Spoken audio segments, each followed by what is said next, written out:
Hey, onionies everyone, and today I'm going to talk about my second game against the player named Fisshteh from the third round of the ongoing ESL Cup. So the map was Silver Spire, and by that time I was leading 1-0, winning our first game, and this time I picked the Empire and my opponent brought the Beastmen. So let's see how this goes. So my opponent went really heavy on infantry. Like, look at that. He outnumbers me almost, by 60-70%. So his front line is huge. He has 1, 2, 3, 4 units of Bestigors. Very, very dangerous armor piercing and armored infantry. Mixed in, he has Gore herds with shields, and then on the flanks he has spearmen, and also he has 3 spearmen in the back, right, just to protect his backline and protect the skirmishers, so Ungor raiders. And then he has Malagor, the Dark Omen, with the Devolve and the Traderkin, and he has customary 2 GOREBULLS. These guys, they can just, put everyone down in the melee. So like if they focus on my lord, I'll be in big trouble. So overall a very, well-rounded, very powerful army from the Beastmen. I think the reason,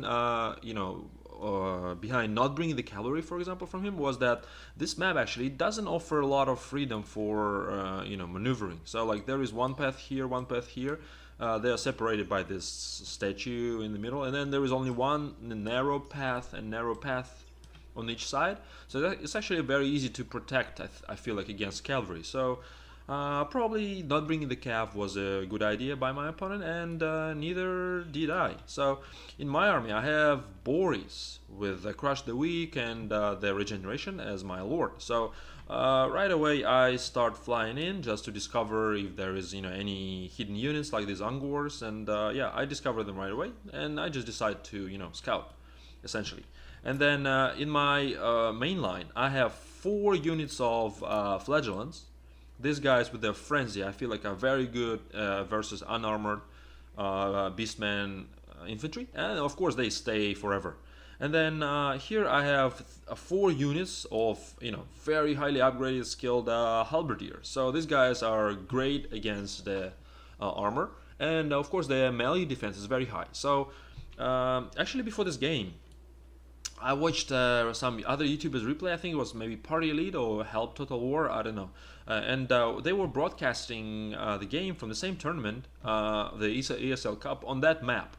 And in that game, I think the Empire player was defending here, like brought 2 cannons and was just waiting for the onslaught. And I really like this idea because I feel like it's very easy to defend on this map. There is no shenanigans here. There's my opponent can rear guard deploy, but probably he wouldn't make any progress if he did. So anyways, I think it's a really narrow front, and then it's very easy to play the faction that has artillery here. So I just decided, yeah, why didn't it ever occur to me? I can just bring a steam kit tank, which I think is very good against Beastmen. Obviously it has lots of ammo, maybe 40? Yeah, 40. And then also it causes terror, which is really good against the such a low leadership faction as the Beastmen. Right now their leadership is high, but they're boosted by the GOREBULLS. As soon as these guys are gone, their leadership will start dropping, and the terror from the steam tank will cause them to rout. So yeah, and then I brought 1 unit of silver bullets. I don't know why, I just feel like it's good to bring them in every game for the Empire. I don't know. And then I brought a regular free company militia and just the Jade Wizard with the Awakening of the Wood and the Earthblood. Yep. So that's it, and let's see how it goes. So immediately I start to be pounded by, the Ungor Raiders. Not pounded by it. I just fly Boris around to see if there are any good targets to land. Like here I try, but he pushes his Ungor spearmen to protect these Ungor Raiders, and then he leaves these guys exposed. So Boris immediately jumps on those guys, and my steam tank is just doing work. 13 kills, all of them being Bestigors. Like these guys are 8 models down, these guys are 5 models down. So these are the 13, and you can see all these remains of those Bestigors here. So yeah, look at that. It's just scattering, chopping those guys in halves. Look, 3 identical lower torsos coming, so 3 more casualties. So my steam tank is generating lots of values, and yeah, Boris here just jumps on the opponents behind, and of course the spearmen, they react, but they're quite slow, and Boris, it's very easy to pull him through someone as light as these Angor Raiders. So I have no worries about this, and he doesn't have any Centigores who can catch up with Boris very quickly, or Hounds for that matter, so I feel pretty safe. And then yeah, so another, I believe another shot from the tank comes in, and look at this, these Bestigors, it just pierces through. It's like a bowling shot. Look, look, look. It, another what, 5 kills? So these Bestigors are down to 46, and now the steam cannon starts working, and I just pull my Boris, my lord out as soon as he approaches with the spearman. So no problem here. And here I decide to pull my steam tank back because he still had lots of ammo left, and I wanted to shoot at this blob of infantry behind. And yeah, I just bring in, you know, my flagellants against the unarmored foes, and then I just reinforce them with the armor-piercing halberdier. So I'm confident in my backline they will stay for a long time, and I cast the Earth Blood. But here comes his Gorebull through this opening. This was a little bit bad of me, and you can see the Gorebull somersaulting into my tank shortly. There he goes. Pushes my tank back. The impact force must have been huge, but my tank would have none of it, and it had other ideas. So he just decided, no, bye-bye, and the Gorebull is sent flying. And I think Gorebull stands no chance while fighting tank one-on-one. Not only that, you know, it cannot really kill the tank, but it'll be just sent terror routing. And while he's on the ground, my tank keeps firing him. Here my Free Company Militia, I don't know what I did. Like, that was definitely a bad micro. I don't know why they're going, I don't know whom I was targeting. But anyways, so here you can see explosion going on, the Awakening of the Wood doing a decent damage. And then let's have an overall view. So this is just a complete, you know, mosh pit right there. This is really bad, but I got his one Gorebull surrounded, and I really need to get rid of his leadership for now. On the left flank, the things are going better. This, you know, tattered Bestigor herd is coming in, but I have 2 units in reserves. I have 1 flagellant and I have 1 halberdier. So I managed to stabilize the right flank, but as you can see here, there is some opening in the middle which he can exploit. But he just parks Malagor behind to cast the spells, and I notice this, and I start to shoot at him shortly. So I put my militia back, and then now look at the silver bullets doing a huge damage to Malagor. And now Boris lands, and I decide to send my steam tank in because there were no targets for him to shoot at except for the Angor Raiders, and I didn't want to do that. And look at the combined forces of the tank. And now the Gorebull flying. Look. It flies balls right through the infantry. Actually, maybe knocks a couple of my guys out. Yeah, very far. And then, yeah, after this, we're just focusing on this one poor Gorebull, and he stands no chance against Boris and the tank. So, there he goes.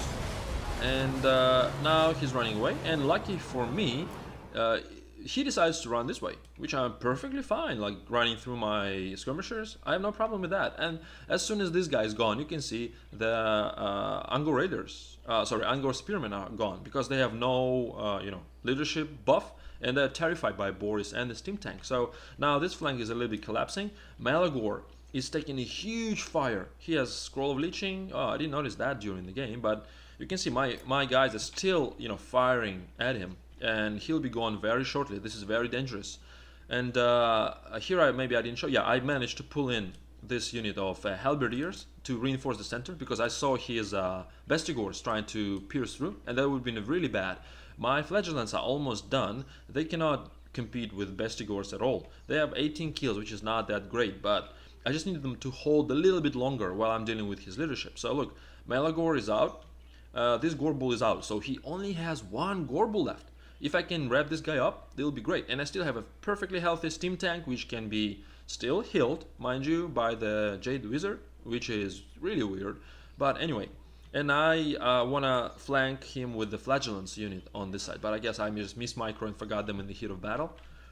Yeah, so far the fight is going well for me, and you can see Boris knocking the Gorebull around again. And here I just don't want him to come back into the back of my skirmisher, so I just turn and decide to kill him. And I wanted to shut his Malagor with Boris, but I see that there were just too many units, and I decide to cause some terror out maybe by rear charging his units, and I succeed in doing this. So the Spearman is out. His Gorebull here comes back with 1000 HP, which is actually a lot, but probably in the heat of battle it was hard for him to, you know, he forgot about him, and I was on top of it. I just wanted to kill this guy, and I guess it would have been better for this guy if he was routing. So there he goes. Gorebull dead. One guy down, one more to go, and then there is of course the Malagor, who is now in the back chilling with 200 HP, but he won't do too well. And you can see now a lot of units are terror routed, and the balance bar is starting to shift in my favor, and I feel really good about this fight now.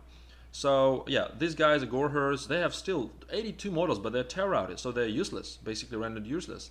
And this one more Gorebull tries to come in and attack Boris. So you can see he's focusing his Unger Raiders on Boris, and if I lose Boris here, I think I might be in slight trouble, but maybe not, because I still have a steam tank. And you can see Boris now is very close at his healing cap. But anyway, here comes the Gorebull, but it just bounces off for some reason and is sent flying all the way half across the map towards his running troops. Look at this, a little bit glitching going on.